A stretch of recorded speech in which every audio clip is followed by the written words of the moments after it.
Hello, எல்லாருக்கும் வணக்கம். நான் இன்றைக்கி சிக்கன் கறி ஈஸியாയിട്ടുള്ള சிக்கன் கறி எப்படி வைக்கணும்னு உள்ளதை நான் சொல்லி தரேன். நான் 5 வெங்காயம், பெரிய 5 வெங்காயத்தை எடுத்து அதை பொடிசாகிட்டு சின்னதாகிட்டு வெட்டி பிளேட்டில் வைக்கணும். இன்னும் 4 பச்சை மிளகு, அதையும் சின்னதாக வெட்டி அந்த வெங்காயத்துக்கு கூடயே வைக்கணும். பின்ன இஞ்சியும் பூண்டும் கொஞ்சம் எடுத்து நல்ல பேஸ்ட் ஆகிட்டு கொஞ்சம் மஞ்சள் பொடியும் போட்டு மிக்சியில் இட்டு பேஸ்ட் ஆகிட்டு அரைச்சி அதையும் ஒரு பிளேட்டில் வச்சுருக்கணும். அதுக்கப்புறம் தக்காளினா நான் 5 தக்காளி எடுத்துருக்கேன். நீங்கள் பெரிய தக்காளியாக இருந்ததுன்னா 2 தக்காளி எடுத்தால் போதும். சின்ன தக்காளி ஆனதுனால நான் 5 தக்காளி எடுத்துருக்கேன். இப்போ நல்ல பழுத்த தக்காளியாக எடுக்கணும், காயாக எடுக்கக்கூடாது. அப்புறம் அந்த 5 தக்காளியும் மிக்சியில் அரைச்சி பேஸ்ட் ஆக்கி அதையும் ஒரு பாத்திரத்தில் எடுத்து வச்சுருக்கணும். அதுக்கப்புறம் ஒரு சீனி சட்டியில் 4 ஸ்பூனு மல்லிப்பொடி, நான் 2.5 ஸ்பூனு மிளகு பொடி. எனக்கு 2.5 ஸ்பூன்னா எரிப்பு கூடுதலானோன்ட்டு வச்சுருக்கேன்.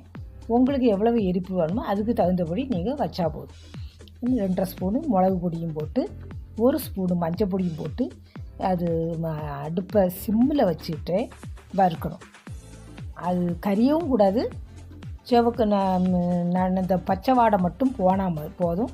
அந்தால நம்ம அதை எடுத்து வேறு ஒரு பிளேட்டில் மாற்றி வைக்கணும். இவ்வளோ தான் சிக்கன் கறிக்கு உள்ள சாதனங்கள்.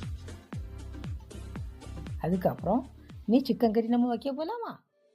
இப்போ அடுப்பில் பாத்திரத்தை வச்சுட்டு அதில் 3 ஸ்பூனு தேங்காய் எண்ணெயை விட்டுட்டு அது எண்ணெய் காஞ்ச உடனே உளுந்து கொஞ்சம் 1 ஸ்பூனு போல் உளுந்தும் போட்டு, அதுக்கப்புறம் மிளகாத்தூள் இருக்குல்ல, அந்த மிளகாத்துலேயும் 2 மிளகாத்தூள் பிச்சு போட்டு கடுகு பொட்டினதுக்கப்புறம் நம்ம கருவேப்பிலையும் போட்டு கிண்டிக்கிட்டு நம்ம ஒரு பெரிய வெங்காயம் வெட்டி வச்சுருக்கோம்ல, சின்னதாகிட்டு அந்த வெங்காயத்தை அதில் போட்டு வசக்கணும்.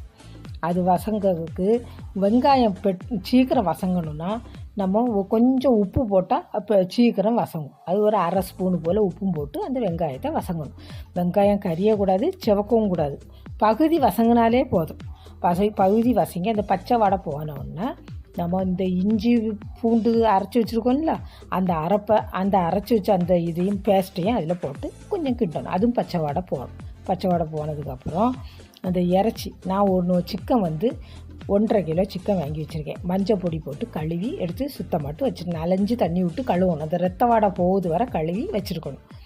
அது எதுக்கு நான் மஞ்சள் பொடி போட்டு கழுவேன்னா, கோழி வெளியே பூச்சி இதுகளெல்லாம் திங்கிருந்தா, அப்போ அது தின்னா அதில் உள்ள விஷம் போவதுக்காக வேண்டியாகும் நம்ம மஞ்சள் பொடி போட்டு கழுவுது. விஷம் போகணுன்னா மஞ்சள் போட்டான்னா விஷம் அதில் போகும். அதுக்காக வேண்டியாகும் மஞ்சள் பொடி போட்டு நம்மளுக்கு ஒன்றும் செய்யாது. அதனால மஞ்சள் பொடி போட்டு கழுவி அதை நல்லா பிழிஞ்சு அந்த தண்ணியை பிழிஞ்சு அதில் அந்த இறைச்சியை அதில் போட்டு அந்த உள்ளி கூட போட்டு நம்ம வசக்கிட்டு அதுக்கப்புறம் நம்மளுக்கு அதில் தண்ணி ஒரு 1/4 கிளாஸ் தண்ணி கொஞ்சம் ஊற்றிட்டு தட்டம் வச்சு மூடி வைக்கணும். மூடி வச்சா மட்டும் போகாது. கொஞ்சம் நேரம் கழிஞ்சு ஒரு 2 செகண்ட் கழிஞ்சு திரும்பியும் கிண்டி பார்க்கணும். கிண்டலைன்னு விட்டுனா அடி பிடிச்சிரும். அப்போ கிண்டனா தண்ணி இருக்காது. சில இறைச்சிகளில் தண்ணி அதுலேருந்து ஊறி வரும்.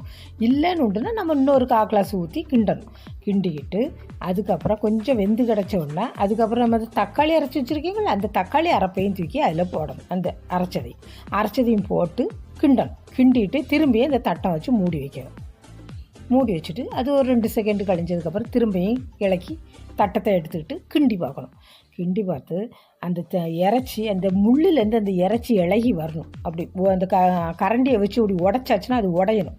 அப்படி பிஞ்சு வந்துன்னா இறைச்சி வெந்துட்டுன்னு அர்த்தம்.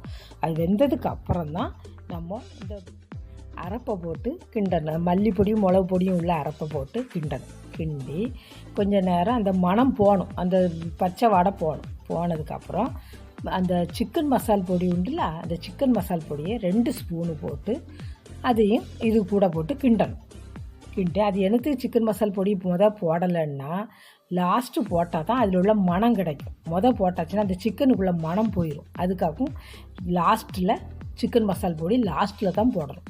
அதாவது நல்ல ஒரு மனம் கிடைக்கிதுக்காண்டி அது சிக்கன் மசால் பொடியை போட்டு கிண்டிக்கிட்டு கொஞ்சம் நேரம் கழிஞ்சிட்டு 2 ஸ்பூனு சீனியும் போட்டு கிண்டணும். அந்த சீனி எதுக்கு போடுதுன்னா அந்த உப்பும் எரிப்பும் அது சேர்ந்து நல்ல டேஸ்ட்டாகிட்டு காணிக்கிறதுக்கு வேண்டியாகும் 2 ஸ்பூனு சீனி போடுறது. சீனி போட்டால் தான் நல்லா கொஞ்சம் கூட கொஞ்சம் டேஸ்ட்டு காணிக்கும். அதையும் போட்டு கிண்டிட்டு கொஞ்சம் நேரம் கிண்டிக்கிட்டு அதுக்கப்புறம் நமக்கு உப்பு காணுமான்னு பார்க்கணும். உப்பு காணாதுன்னா கொஞ்சம் உப்பு கூட போடணும்.